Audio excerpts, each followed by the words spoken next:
Hai guys, banyak yang bertanya kepada saya, apa dampaknya jika wajib pajak badan tidak lagi bisa menggunakan PPh final UMKM 0,5% dari peredaran bruto? Sampai video ini dibuat, aturan resminya masih belum terbit ya guys. Nah, jika wacana ini benar-benar diterapkan, maka wajib pajak badan dengan peredaran bruto sampai 4,8 miliar akan masuk skema tarif normal pasal 17 Undang-Undang Pajak Penghasilan, namun mendapatkan fasilitas pengurangan tarif sebesar 50% sesuai pasal 31E Undang-Undang Pajak Penghasilan. Dengan tarif PPh badan yang saat ini sebesar 22%, maka tarif PPh badan menjadi 11% atas penghasilan kena pajak, bukan lagi dikenakan PPh final 0,5% dari peredaran bruto.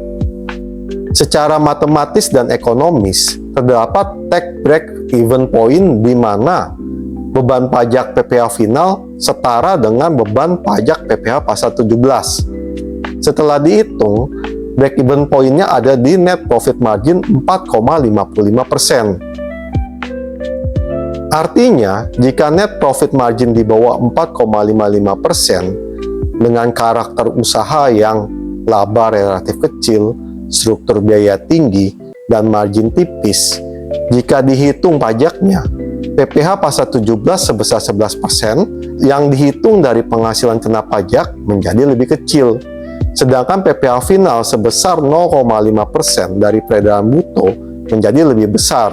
Dengan demikian, PPh pasal 17 lebih efisien secara fiskal.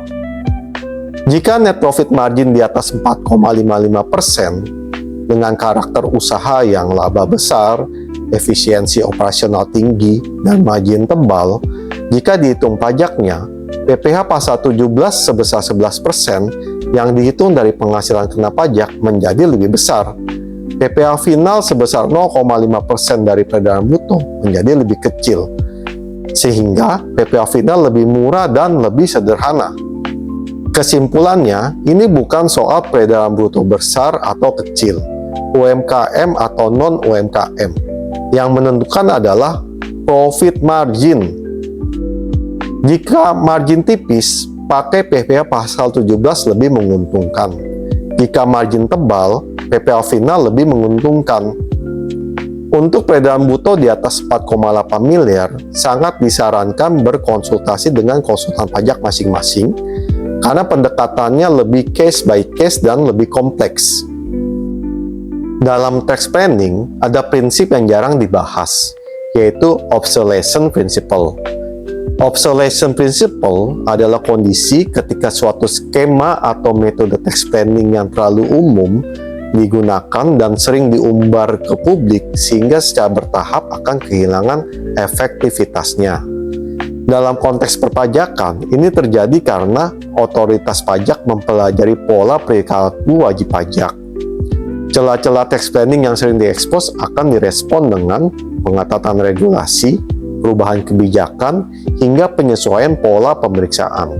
Strategi tax planning yang dilakukan secara massal dan terbuka berpotensi menjadi red flag dalam perspektif pengawasan kepatuhan.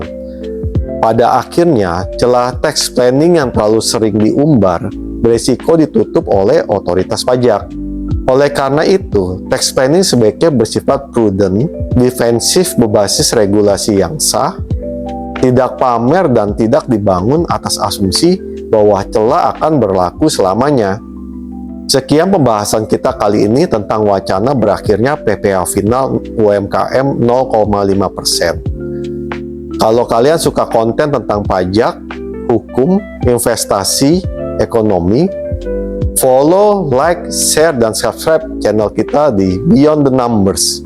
Sampai ketemu di konten berikutnya. Thank you for watching.